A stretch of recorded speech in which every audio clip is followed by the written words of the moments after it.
America के बाद प्रधानमंत्री एक बार फिर विदेश दौरे पर हैं। अब फ्रांस के सफर पर हैं। फ्रांस यात्रा से पहले प्रधानमंत्री को मणिपुर याद नहीं आ रहा है, न अमेरिका से लौटने के बाद उन्होंने मणिपुर का दौरा किया। सवाल इस बात को लेकर भी है कि आखिर देश के भीतर प्रधानमंत्री मणिपुर पर बात क्यों नहीं कर रहे हैं, मणिपुर को लेकर मणिपुर जाकर वहां पर लोगों से बातचीत करके शांति की अपील क्यों नहीं कर रहे हैं। भारत के भीतर इस पर चर्चा नहीं हो रही है। सरकार के स्तर पर गृह मंत्री ने जरूर कुछ चर्चा की है, लेकिन पूरी दुनिया में मणिपुर की हिंसा पर चिंता जताई जा रही है। यूरोपीय यूनियन की संसद में मणिपुर पर चर्चा हो रही है और यह तब हो रहा है जब प्रधानमंत्री फ्रांस में हैं। क्या फ्रांस में अब प्रधानमंत्री प्रेस कॉन्फ्रेंस करेंगे?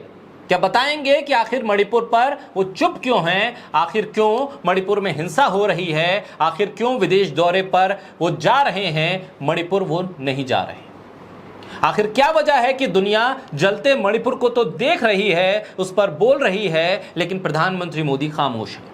करोड़ों का जहाज, लाखों के कपड़े और करोड़ों रुपए इवेंट में लगाने के बाद भी प्रधानमंत्री का स्वागत गंभीर सवालों से क्यों हो रहा है हर विदेश दौरे पर। बोलता हिंदुस्तान पर मैं हूं आपके साथ मिर्जा शाकिर अली बेग। प्रधानमंत्री नरेंद्र मोदी के पेरिस पहुंचने से पहले यूरोपीय संसद में चल रहे पूर्ण सत्र के एजेंडे में पूर्वोत्तर राज्य मणिपुर को लेकर चर्चा हो रही है। उसमें 6 प्रस्तावों को शामिल किया गया है। हालांकि भारत ने भरसक प्रयास किया कि यूरोपीय यूनियन की संसद में मणिपुर को लेकर चर्चा ना हो, इस चर्चा को रोका जा सके। बावजूद इसके मणिपुर की स्थिति पर वहां चर्चा हुई। भारत ने यूरोपीय संघ के सांसदों को मणिपुर पर चर्चा के लिए प्रस्ताव प्रस्तुत करने के अपने फैसले पर फिर से विचार करने के लिए मनाने की भरसक कोशिश की, लेकिन बात नहीं बनी। मणिपुर में मेतई और कुकी समुदाय के बीच जारी हिंसा के मामले में भारत पर अंतर्राष्ट्रीय दबाव के संकेत मिल रहे हैं। हालांकि भारत ने इसका विरोध किया है। भारत ने मणिपुर को आंतरिक मामला बताया है, लेकिन आंतरिक मामला बताने वाले तमाम अधिकारी क्या ये बताएंगे कि आखिर मणिपुर पे हो क्या रहा है? यूरोपीय संसद इस मसले पर बहस कर रही है, लेकिन भारत ने इस पर कड़ी आपत्ति दर्ज की है। अंग्रेजी अखबार इस पर लिख भी रहे हैं। भारत ने इसे अपना आंतरिक मामला बताया है और यूरोपीय यूनियन की संसद में मणिपुर पर चर्चा को खारिज किया है। अर्जेंट डिबेट की योजना को खारिज किया है।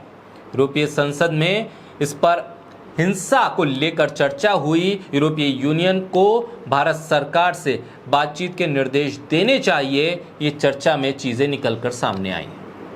यूरोपीय सांसद चाहते हैं कि यूरोपीय यूनियन के आला अधिकारी भारत सरकार से बात करें इस मुद्दे को सुलझाने के लिए।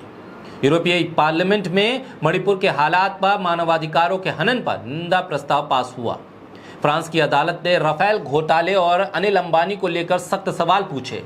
आखिर प्रधानमंत्री के फ्रांस दौरे से पहले जिस तरह से फ्रांस में राफेल सौदा हो या फिर मणिपुर हो, दो तरफा प्रधानमंत्री मोदी की इस यात्रा को घेरने की कोशिश हुई है, उससे अंतर्राष्ट्रीय स्तर पर भी सवाल उठने लगे हैं। यात्राओं के दौरान जो मुद्दा परेशान करता है बार बार प्रधानमंत्री नरेंद्र मोदी को, वो है मानवाधिकारों और लोकतंत्र का उल्लंघन।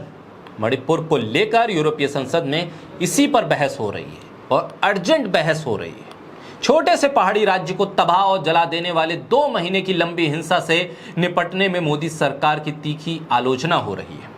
यूरोपीय संघ की संसद में 6 संसदीय समूह ने एक प्रस्ताव पेश किया, जो सभी ने इस प्रस्ताव का समर्थन किया। भारत सरकार पर मानवाधिकारों के हनन, मौलिक स्वतंत्रता का गला घोटने, असहमति, नागरिक समाज और मीडिया पर नकेल कसने के आरोप लगाए जा रहे हैं। ऐसे में अंतर्राष्ट्रीय स्तर पर भारत की स्थिति को कमजोर आंककर यूरोपीय यूनियन ये कह रहा है कि भारत में मानवाधिकार हनन हो रहे हैं। ये वही आरोप हैं, ये वही सवाल हैं जो अमेरिका में भी उठे थे और प्रधानमंत्री से पूछा गया था। आखिर इन तमाम सवालों के अब जवाब भारत सरकार क्या देती है, इस पर नजर रहे।